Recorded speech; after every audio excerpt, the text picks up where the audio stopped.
ಕೃಷಿ ಭೂಮಿಯನ್ನ ಉತ್ತಿ ಬಿತ್ತಿ ಹದ ಮಾಡಿ ಬೆಳೆ ತೆಗೆದು ಜಗತ್ತಿಗೆ ಅನ್ನ ಹಾಕುವ ಅನ್ನದಾತ ಜಾಗೃತನಾದಾಗ ಮಾತ್ರ ಅನ್ಯಾಯ ಮತ್ತು ಅಕ್ರಮಕ್ಕೆ ಕಡಿವಾಣ ಹಾಕಿ ನಮ್ಮ ಸೇವೆಗೆ ಇರುವ ಅಧಿಕಾರಿಗಳನ್ನ ಜಾಗೃತಿಗೊಳಿಸಲು ಸಾಧ್ಯ ಎಂದು ರೈತ ಸಂಘದ ಜಿಲ್ಲಾಧ್ಯಕ್ಷ ವಿದ್ಯಾಸಾಗರ್ ಹೇಳಿದರು.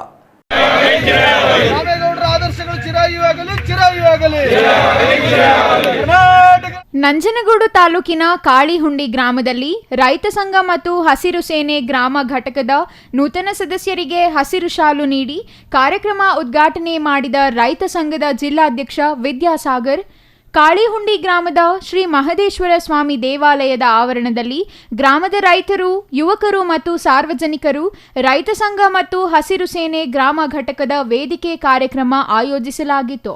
ತಾಲೂಕು ಅಧ್ಯಕ್ಷ ಸಿಂಧುವಳ್ಳಿ ಸತೀಶ್ ನೇತೃತ್ವದಲ್ಲಿ ಕಾಳಿಹುಂಡಿ ಗ್ರಾಮದ ನೂರಾರು ರೈತರು ಮತ್ತು ಯುವಕರು ಹಸಿರು ಶಾಲುವನ್ನು ಸ್ವೀಕರಿಸುವ ಮೂಲಕ ಸದಸ್ಯರಾಗಿ ಸೇರ್ಪಡೆಯಾದರು. ದೇಶದಲ್ಲಿ ಮತ್ತು ರಾಜ್ಯದಲ್ಲಿ ರೈತರ ಪರಿಶ್ರಮ ಅಪಾರವಾದುದು.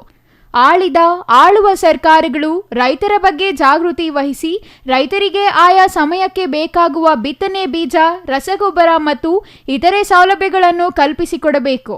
ನಮ್ಮ ಸೇವೆಗೆ ಇರುವ ಅಧಿಕಾರಿಗಳನ್ನು ಎಚ್ಚರಿಸಬೇಕಾದರೆ ರೈತರು ಜಾಗೃತರಾಗಿರಬೇಕು ಎಂದರು. ಈಗ ಕಾಳಿಹುಂಡಿ ಗ್ರಾಮದಲ್ಲಿ ನೂತನವಾಗಿ ರೈತ ಸಂಘ ಮತ್ತು ಹಸಿರು ಸೇನೆ ಗ್ರಾಮ ಘಟಕ ಉದ್ಘಾಟನೆಯಾಗಿದೆ.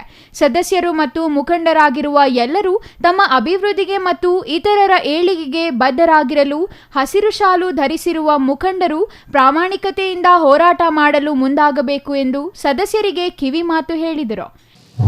ಈಗಾಗಲೇ ಕೇಂದ್ರ ಸರ್ಕಾರ ಏನು ನಮ್ಮ BT ತಳಿ ಸಾಸಿವೆ ಮತ್ತು ಆಹಾರ ಧಾನ್ಯಗಳಿಗೆ BT ತಳಿ ವಿಚಾರವಾಗಿ ನ್ಯಾಯಾಲಯದ ಮುಖಾಂತರ ಹಿಂಬಾಗಿಲಿಂದ ನಮ್ಮ ಹೊಲಗಳಿಗೆ ಬರೋಂಥ ಪ್ರಯತ್ನ ಮಾಡ್ತಾಯಿದೆ.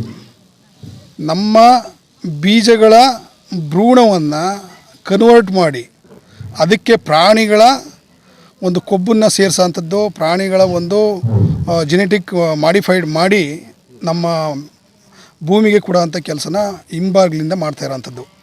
ಈ ವಿಚಾರವಾಗಿ ನಾವು ಇದೇ ತಿಂಗಳು 26ನೇ ತಾರೀಕು ಮೈಸೂರು DC ಕಚೇರಿ ಮುಂದೆ ಪ್ರತಿಭಟನೆ ಇಟ್ಕೊಂಡಿದ್ದೀವಿ. ಈಗಾಗಲೇ ತಿರುಪತಿ ಲಡ್ಡು ವಿಚಾರ ಎಲ್ಲರಿಗೂ ಗೊತ್ತಾಯ್ತಾ ಇದೆ.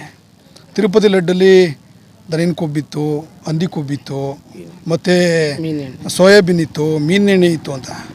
ಈಗ ಪ್ರತಿಯೊಬ್ಬರು ಆಹಾರ ಪದಾರ್ಥಗಳನ್ನು ನಾವು ಏನು ವೆಜ್ ಅಂತ ಹೇಳ್ಕೊಂಡು ತಿಂತೀವಿ, ಅದಕ್ಕೆ ನಮ್ಮ ಬೀಜಗಳನ್ನು ಬದಲಾವಣೆ ಮಾಡೋ ಅಂಥ ವ್ಯವಸ್ಥಿತವಾದ ಸಂಚಲನ ಮಾಡ್ತಾರಲ್ಲ, ಅದೇನಾಯ್ತದೆ ಆಗ? ಅದು ವೆಜ್ಜಾಗೆ ಉಳ್ಕೊಳ್ತದೆ. ಅದ್ರ ಬಗ್ಗೆನೂ ಯೋಚನೆ ಮಾಡಬೇಕಾಯ್ತದೆ. ಇನ್ನು ಕಾರ್ಯಕ್ರಮದಲ್ಲಿ ರೈತ ಸಂಘ ಮತ್ತು ಹಸಿರು ಸೇನೆಯ ಜಿಲ್ಲಾಧ್ಯಕ್ಷ ವಿದ್ಯಾಸಾಗರ್, ಜಿಲ್ಲಾ ಪ್ರಧಾನ ಕಾರ್ಯದರ್ಶಿ ಇಮಾವು ರಘು, ತಾಲೂಕು ಅಧ್ಯಕ್ಷ ಸತೀಶ್, ಕೆಂಪಣ್ಣ ಮತ್ತಿತರರು ಹಾಜರಿದ್ದರು. Kumar, CTV news, Nanjangud.